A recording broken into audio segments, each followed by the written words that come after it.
Hey guys, how's it going? Today we're going to do the unboxing of the HP Reverb G2. This is a new virtual reality headset that just came on the market a few months ago, and it's been pretty hard to get one because they've been on back order, but I finally managed to get one for myself. Pretty excited about this one because this headset has the highest resolution out of any headset on the market. That's right, even more than the Valve Index, which is so far the premier headset on the market, along with the Pre-Max, I guess. But the Valve Index is considered by many to be probably the top VR headset on the market, and then the HP Reverb G2 has more resolution than the Oculus Rift S, than the Vive Cosmos Elite, than the Valve Index. Pretty much every VR headset on the market is blown away by the increased resolution of the Reverb G2.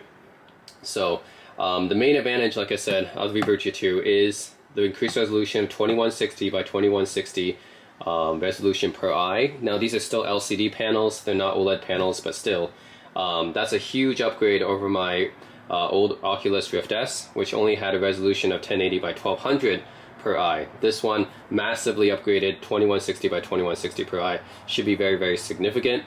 And also minor bump in refresh rate too. This one is 90 Hertz refresh rate, I believe, and my Oculus Rift S was only 80. So yeah, and then the price is not that bad actually. It's $600 US, which is honestly right in the middle, because the Oculus Quest and the Oculus Quest 2, Oculus Rift S, those are all in the lower tier of VR headsets when it comes to affordability, right? So those ones you can buy for like 200, 300 bucks. Then you have the Valve Index and Pre-Max headsets, which are a lot more expensive. 600 bucks, also cheaper than the Cosmos Elite as well. So 600 bucks is right in the middle. It's not the most affordable headset, but it's definitely not the most expensive either. So I do think it's very well priced for what you get, right? You get the increased resolution, which is more than any other headset on the market. And at only 600 bucks, you know, it's not the most expensive, but it's not the cheapest either. It's right in the middle. But I think considering what you get with the tech specs and stuff for that price, I think it's a relatively good deal. And I think part of the reason is because they don't have to, they don't use sensors, so they don't use lighthouse tracking or anything, so they don't have to deal with those extra tracking sensors that you would get on the Valve Index or the Cosmos. So they save some money there, but you know, the downside of that is maybe the tracking isn't as accurate, and the controllers that come with the Windows Mixed Reality headsets generally haven't been as good, especially compared to the Valve Index, right, which has some of the best VR controllers on the market. So anyways guys, let's take a look at the unboxing first.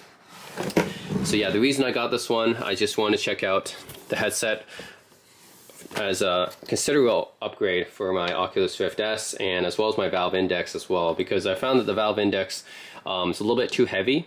That's one of the things I didn't like about it. It's a little bit too heavy for me, and when I used it over, like, if I use it for more than 1 hour, I get a little bit uncomfortable.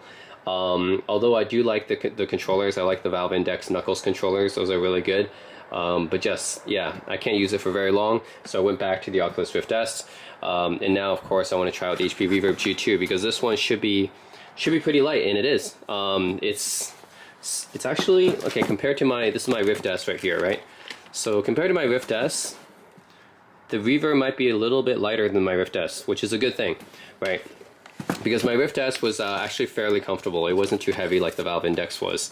So I was able to use my Rift S for you know, a few hours without feeling any kind of pain or anything. I was unable to use my Valve Index for more than an hour because it's a little bit too heavy for me.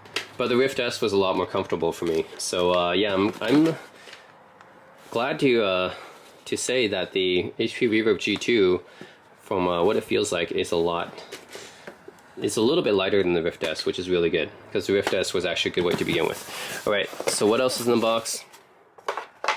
You get the controllers, of course, and these are going to be, from what I've seen, I think they're going to be similar to the Oculus Touch controllers. And then what you get in here, the box itself is not as big as the one that Valve gave me, obviously. It doesn't have any of the lighthouse stations and everything. But you know, this is a headset that doesn't use any external tracking, and also it's a lot cheaper, so I gotta keep that in mind. Alright, so what do we get in here? We get, this is a mini display port to full-size display port, yes. Okay, so you got a mini display port to full size display port. I think I got an adapter like this with my Oculus Rift S2, so that's pretty standard. Nice that they give you that. And then I think this might be the actual cable itself. So you get a full size display port cable connector here. Yeah, full size display port connector. And then this is, looks like a mini display port connector. Interesting. So full size display port to mini display port. Interesting, okay.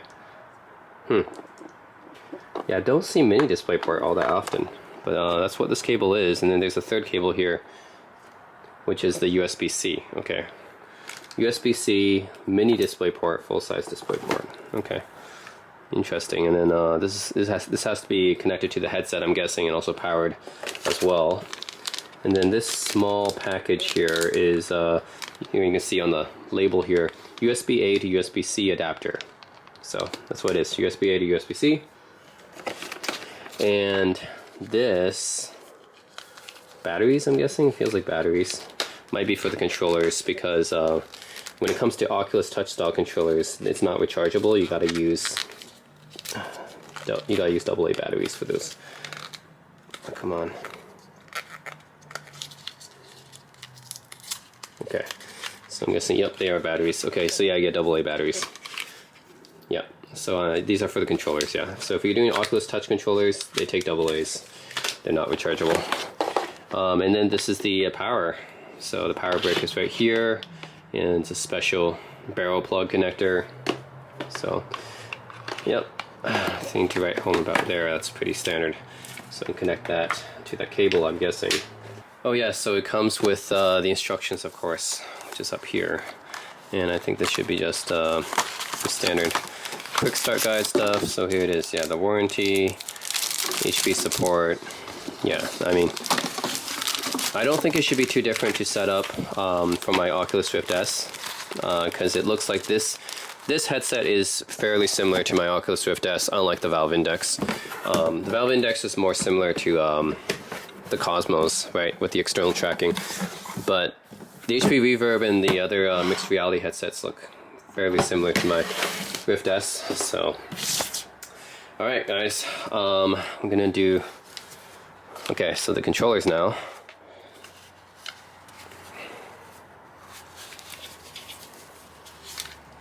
All right, so yeah, these definitely look like my Oculus Touch controllers.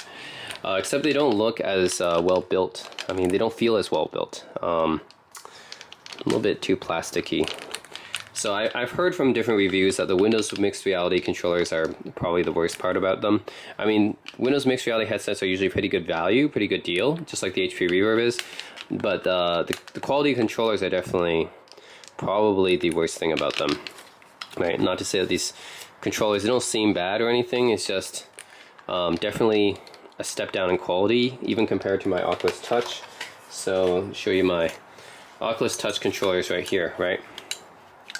So my Oculus Touch controllers, I mean, they're definitely not as good as the Valve Index Knuckles controllers, but they do feel pretty good quality though.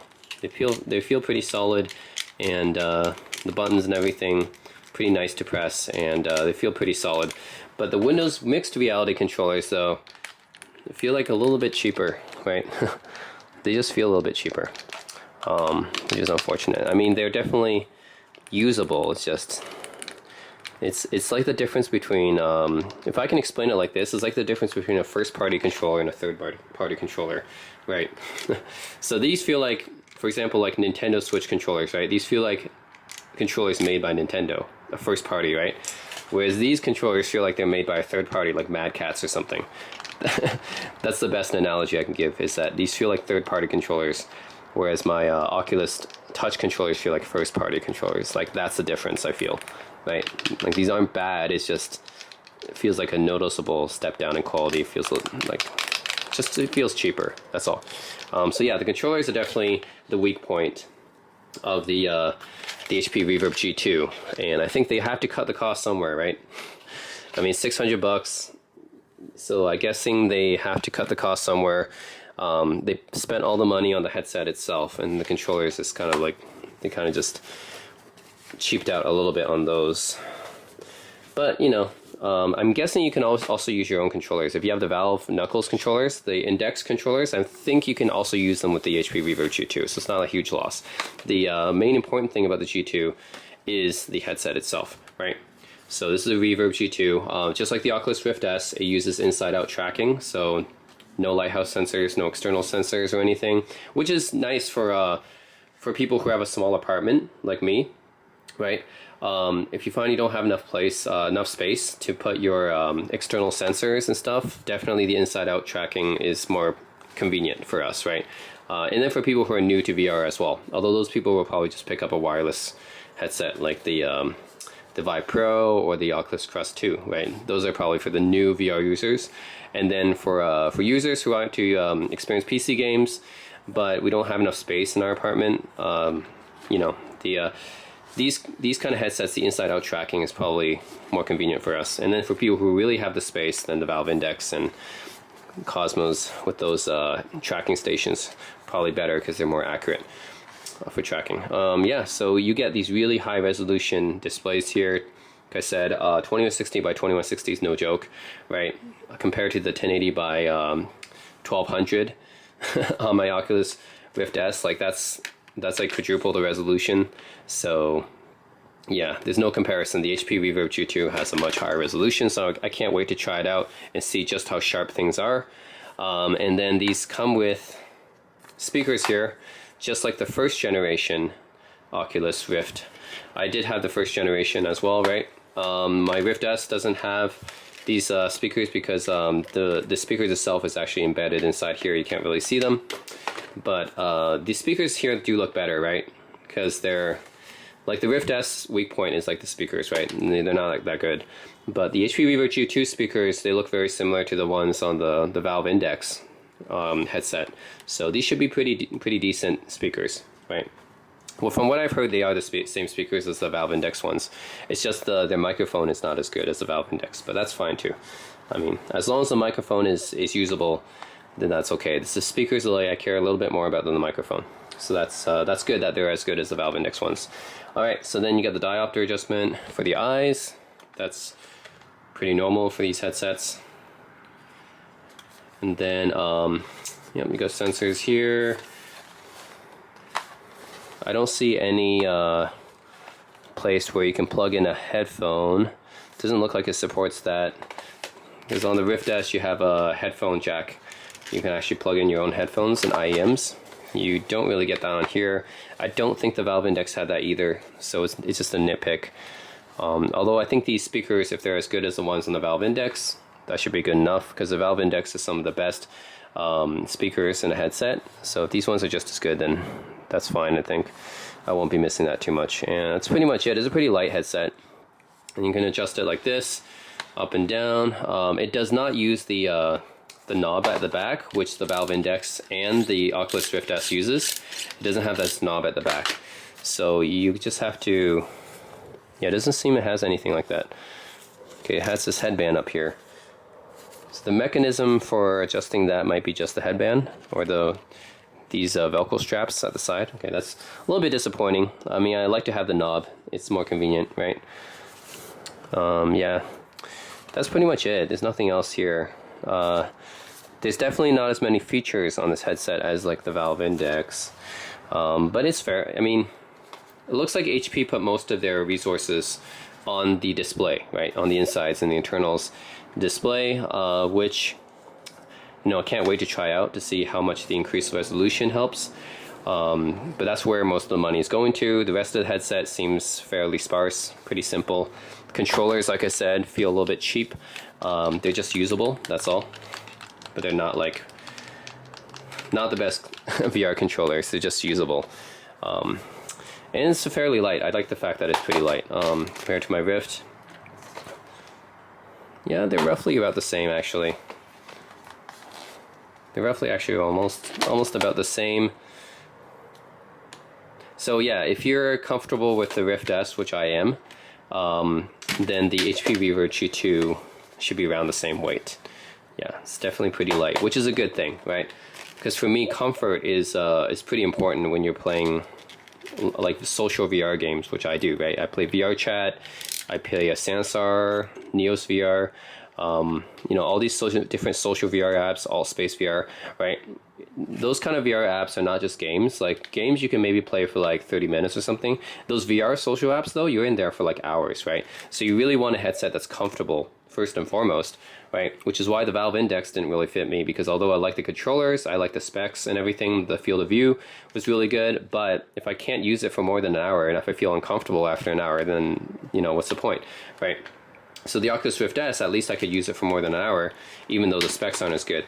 So the HP Reverb G2, yeah, I mean, definitely the comfort is the first thing, and having a light headset is definitely the way to go for me, right? So yeah, can't wait to try this out. This should be far superior to the Oculus Rift S in terms of the resolution, so I can't wait to see the resolution bump here. The controllers, I'll have to try out the controllers. They don't seem as good as the Oculus Touch controllers, but seeing as they're very similar to the Oculus Touch controllers, I don't think I'll have an issue using them, because I'm already pretty comfortable and familiar with those. Although the tracking rings are smaller on the Oculus Touch, these ones are huge. So I can't see this being a problem if you're using some like game where like you're holding these close together, you might hit the tracking rings. So that might be an issue, because these are really big rings, right? The Oculus Touch doesn't have, the rings are just, yeah, the rings are not that big as the ones here, so I don't know. Anyways guys, that's pretty much it. That's the HP Reverb G2, the unboxing. It's fairly priced, I think, at 600 bucks. You get the highest resolution headset on the market. I wouldn't say that it's necessarily the best headset, because it depends on what you're after. If you're after the highest resolution headset, then the G2 is the one to get. If you're after, if you play a lot of fast games, right, with fast motion, then the Valve Index would actually be better because it has a higher refresh rate. So yeah, for me, I don't play that many fast motion games. Like I said, I mostly use this for social VR apps. So I think the HP Reverb G2 is actually better for me, because I play for long periods of time. I don't play anything with fast motion, and you know, increased resolution would really benefit me. So I think the HP Reverb G2 is a better fit for me than the Valve Index. But for other people, if you're playing like, you know, Half-Life Alyx or, you know, a lot of VR games or something like that, the Valve Index might actually be better. And the Rift S is still pretty good. Like I said, for the price, I paid like 300 bucks, I think. This is a pretty cheap VR headset, and for the price, it was pretty good. But now I don't think the Oculus supports the Rift S long term anymore. So if you want to pick up an Oculus headset, then I would go for the Quest 2. I think that one would be the better pickup over the Rift S. But yeah, the Rift S, if this is the only one you have, it's not a bad headset at all. It's definitely pretty good value for the money. But if you're going to pick up an Oculus one, like an affordable one, go for the Quest 2. If you want to pay a little bit more money and get the increased resolution, you can get the HP Reverb G2, which is roughly twice as much as the Quest 2. And then if you want to go for the full-blown, like, get the best controllers, get accurate tracking, the highest refresh rate, then you can get the Valve Index. Although I will say that the Valve Index is not as high resolution as the HP Reverb, so you're losing out on that. But in every other way, the Valve Index is pretty much better than the Reverb G2. Better controllers, better tracking, higher refresh rate, bigger field of view. It's only the resolution that the HP Reverb has over the Valve Index, but you're paying the most for the Valve Index, right? And then for people who really want to splurge, you can get the Pre-Max, and I have not researched that one that much yet. But for people who have tried out that one, then feel free to comment about the experience of that headset. But that's pretty much it. It's the HP Reverb G2. Pretty light, and I think a pretty good value for the price, and definitely going to be an upgrade over my Oculus Rift S, which has served me well over the past year. So something I forgot to mention is that in order to connect this headset, you actually have to connect the mini DisplayPort connector to, there's a slot in here, and that's where that mini DisplayPort connection goes, right? You have to take off this piece first, and it just goes in there. So you connect it there, and then another really useful thing I found about the HP Reverb G2, at least compared to the Oculus Rift S, is the Oculus Rift S, whenever I had to, you know, see out of this headset, I mean, sure, these headsets look pretty similar from the front, right? But when the Oculus Rift, you actually can't adjust it, like, if I want to see around me, right? I have to actually take off the headset to see around me, because you can't, yeah, you can't just lift up this part. But on the HP Reverb G2, what I found really convenient is that you can actually lift it up. You can lift it up like this so that you can actually see around you, and this is actually very convenient for me because, you know, when you're gaming, you might be like, for me, I'm inside the like social VR apps for like hours sometimes, right? And a phone call might come or a text message might come, and there's just, you know, times when I do have to look outside of the VR headset. And on the Oculus Rift, I always had to take it off and then put it back on, which is a little bit annoying. The HP Reverb, I can just, you know, flip it up like this, look around me, check my surroundings, check my text message or phone call or whatever, and then put it back on like that. It's just super convenient. And again, yeah, just everything's very comfortable about this headset. I think very, very light and convenient to use. And one of the things that it is powered by an AC adapter, which is something that the Oculus Rift did not need to do. That one did not need to be powered, but the Valve Index does need to be powered as well. So I noticed that you do need to power this headset, maybe to drive the number of pixels inside the LCD. I guess that makes sense. So yeah, that's all I wanted to add, really. Otherwise, I think the HP Reverb G2 is a pretty good, moderately priced headset and good value for the money. And definitely the resolution increase on this is pretty good after using it for a little bit. But that's it, guys. As always, if you have any feedback, leave it in the comment section below. And as always, thanks for watching.